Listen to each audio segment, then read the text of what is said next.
රුසියාව පාලනය කළ අවසන් සාර්හෙවත් අධිරාජයාගේ ලංකා සංචාරය ලාංකී ඉතිහාසයේ තරම් ප්‍රචලිත නැති අවස්ථාවල සලකන්නට පුළුවන්. දෙවන නිකොලස් සාර්වරයා සියසුනට පත්වීමට වසර 3කට පෙරදී පෙරදිග ප්‍රදේශයන්හි කළ සංචාරයක් අතරතුර මෙසේ ලංකාවටද පැමිණ තිබුණා. එවකට රුසියාවේ පාලකයා වූද නිකොලස්ගේ පියා වූද තුන්වන ඇලෙක්සැන්ඩර් විසින් නිකොලස්ව මෙම සංචාරය සඳහා පිටත් කරන ලද්දේ ආසියාව සහ රුසියාවේ පෙරදිග ප්‍රදේශ පිළිබඳව අවබෝධයක් ලබා ගැනීමට බව සඳහන්. මේ අතර පැරණි රුසියානු රදළ පවුලකයෙකු කැතරින් රැට්සිවිල් කුමරිය ලියූ විස්තරයක සඳහන් වන පරිදි ඇලෙක්සැන්ඩර් විසින් නිකොලස්ව මෙසේ දිගු සංචාරයක් සඳහා පිටත් කරනු ලබන්නේ මැතිල්ඩ් ෂෙෂින්කා නම් බැලේ නාට්‍යාංගනාවක ඇති වූ සම්බන්ධයක් කඩාකප්පල් කිරීමට. 1890 ගිම්හානයේ රාත්‍රියක එවකට ශාන්ත පීතරබර්ග් නගරෙහි ප්‍රකට ආපනශාලාවක සිදු ගැටුමක් පිළිබඳව ඇය සඳහන් කරනවා. නිකොලස් සහ මැතිල්ඩ් හමුදා නිලධාරීන් සහ කාන්තාවන් පිරිසක් සමග ෂැම්පේන් බොමින් පාන්දර 2 වනතුරු රැඳී සිටි බව සඳහන්. එවකට පැවති රෙගුලාසිවලට අනුව එම වේලාවට වසා දැමිය යුතුවද නිකොලස් ඊට ඉඩ දී නැහැ. වේලාව ඉක්මවා විදුලි පහන් දැල්වෙන හේයින් පොලිස් නිලධාරියෙකුගේ අවධානය ඒ වෙත යොමු වූ අතර ඔහු එහි පැමිණි විට රජකුමාරයා ඇතුළු පිරිස දැක තිබෙනවා. ඔහු නගරයේ පොලිස් ප්‍රධානියාට මේ දැන්වූ අතර ඔහු දෙහි පැමිණියා. මෙහිදී ඇති වූ බහින් බස්වීමකදී නිකොලස් කැවියා දීසියකින් පොලිස් ප්‍රධානියාට පහර දුන් බව සඳහන් වෙන්නේ. නැව් නැගීම.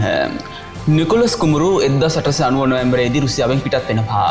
ඔහු නැගෙනහිර යුරෝපය සහ ඔස්ට්‍රියා හංගේරියාව හරහා ට්‍රීඑස් වරායට පැමිණ එහිදී පැමිණියට 80 නම් නැවකරා සේන්දු වූයේ සිය සංචාරයේ මීළඟ අදියර සඳහායි.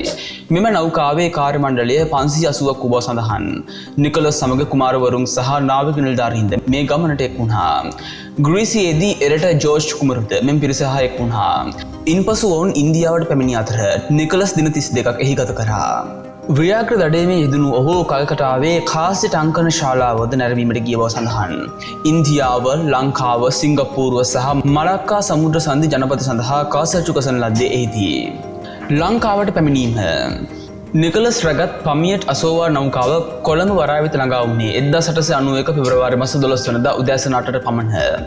මේ සමගම තමාරා නම් යොට් යාත්‍රාවක් දෙහි පැමිණි අතර එහි ගමන් කළේ මහාධිපාද ඇලෙක්සැන්ඩර් සහ මහාධිපාද සර්ගියන් දෙදෙනායි. ඔවුන් ඉන්දියාව වෙරළොස්සේ සංචාරය කරමින් කොළඹ වෙත ඇවිත් තිබුණා. එම දෙදෙනාද නිකොලස් සමග ලංකා සවාරි සඳහා එක් වුණා. උදෑසන 10:30ට පමණ එවකට ලංකාවේ බ්‍රිතාන්‍ය ආණ්ඩුකාරවරයා වූ සර් ආතර් හැව්ලොක් පැමිණියට 80 නෞකාව වෙත පැමිණියේ රුසියානු රාජකීය පිරිස පිළිගැනීමටයි. සවස 4ට රුසියානු රාජකීයයන් කොළඹට ගොඩ බැස්සා. ඔවුන්ව රජගෙදර පැවති රාත්‍රී භෝජන සංග්‍රහයක් සඳහා මේ අනුව රැගෙනු ලැබුණා. මීළඟ දිනේ උදෑසන රුසියානු රාජකීයයන් සහ සර් හැව්ලොක් ඇතුළු පිරිස මහනුවර වෙත සංචාරය කරනවා.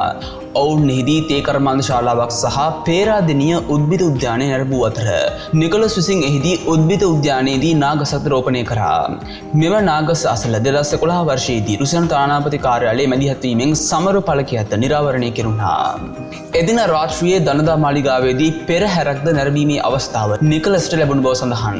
පසු දිනේදී ඔහුට දන්ත ධාතු දැක ගැනීමේ අවස්ථාව උදා වූ අතර ඉන්පසු ඔහු නුවරඑළිය වෙත ගොස් තිබෙනවා. නුවරඑළිය දින කිහිපයක් ගත කළ නිකොලස් ඇතුළු පිරිස ආපසු කොළඹට එන අතරතුර පෙබරවාරි 17 වනදා හංවැල්ල තානායමේදී මහමුදලි සොලමන් ඩස් බණ්ඩාරනායක එනම් පසු අගමැති ධූරයට පත් වූ SWRD බණ්ඩාරනායකගේ පියා විසින් පිළිගනු ලැබුණා. බණ්ඩාරනායක විසින් රාජකීයයන් වෙත තේපැන් සංග්‍රහයට පවා පිළිගන්නවා. රාජකීය කුමාරවරුන් ලංකාවේ ගත කළ අවසන් දින කිහිපය ගෙවුණේ ලබුගම් ප්‍රදේශයේ ඇත්ගාලකයි. එහිදී නිකොලස්ට කුඩා අලිපැටයෙකු තෑගි ලැබුණු අතර එම අලිපැටවා රුසියාවට ගෙන යාමට කුඩා වැඩි වූ හේයින් තරමක් ලොකු මහත් වන තෙක් රුසියානු කොන්සල්වරයා භාරයේ නැවැත්වීමට තීරණය කරනු ලැබුණා. නිකොලස් ප්‍රමුඛ පිරිස ලංකාවෙන් නැව් නැගී 1891 පෙබරවාරි මාස 24 වනදා ඒ අනුව ඔහුගේ ලංකා සවාරිය දින 12ක කාලයක් දිගු වුණා.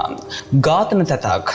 නිකොලස් ප්‍රමුඛ රාජකීය දූත පිරිස සිංගප්පූරුව, ජාවා, සියම, සයිගොන්, හොංකොං හරහා ජපානයට පැමිණියා. ජපානයේ ඔට්සුහිදී මැයි 11 වනදා නිකොලස් කුමරු ඝාතන උත්සාහයකින් ගැලවීම මෙහිදී සිදු වූ ත්‍රාසජනකම සිදුවීමයි.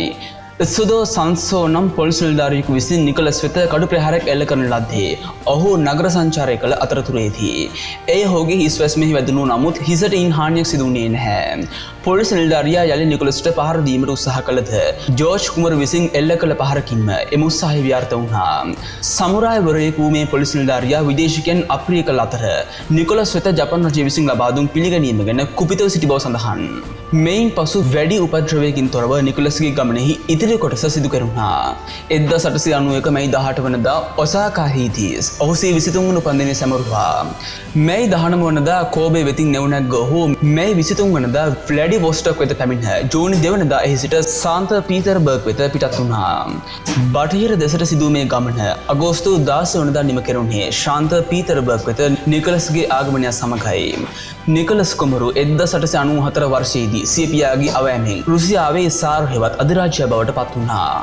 ඔහු 1917 පෙබරවාරි විප්ලවයේදී බලයෙන් නිරපුන් ලැබුණු අතර 1918 ජූලි මාසයේදී සිය පවුලම සමග බොල්ෂෙවික්වරුන් විසින් ඝාතනය කෙරුණා. ඒ වගේම ඔබට විශේෂ දෙයක් පැවසිය යුතුයි. මෙහිම සඳහන් කළ සීලම දිනයන් වර්තමාන දින දර්ශන අනුව සකස් කළේවා. එකල රුසියාවේ පැවති දින දර්ශනය අනුව මෙම සිද්ධීන් සිදු වූ දිනය වාර්තා කරන්නේ මෙම වීඩියෝවේ සඳහන් කළ දිනයට දින 12ක් පමණ පිටුපසින්. ඉතින් මම ඔබ සමග මේ වීඩියෝවකින් කතා කරේ රුසියාවේ අවසන් අධිරාජයාගේ ලංකා සවාරය ගැන යම් කිසි පැහැදිලි විස්තරයක්. ඉතින් මම හිතනවා ඔබට මේ ගැන සම්පූර්ණ පැහැදිලි විස්තරයක් මේ වීඩියෝ එකකින් ලැබෙන්නේ නැති කියලා. එහෙනම් මම දැනට මේ වීඩියෝ මෙතනින් අවසන් කරනවා. එහෙනම් මේ වගේ තවත් වීඩියෝස් බලන්න ඕන නම් දැන්ම subscribe කරන්න අනිවාර්යයෙන්ම නේත්‍රාලෝකයේ YouTube channel එක. ඉතින් ඒ වගේම තවත් වීඩියෝ එකක් ගෙනීමේ බලාපොරොත්තු වෙමින් දිගටම රැඳී සිටින්න නේත්‍රාලෝකයේ YouTube channel එක සමග. එහෙනම් ඔබ සියලු දෙනාටම සුබ දවසක් වේවා.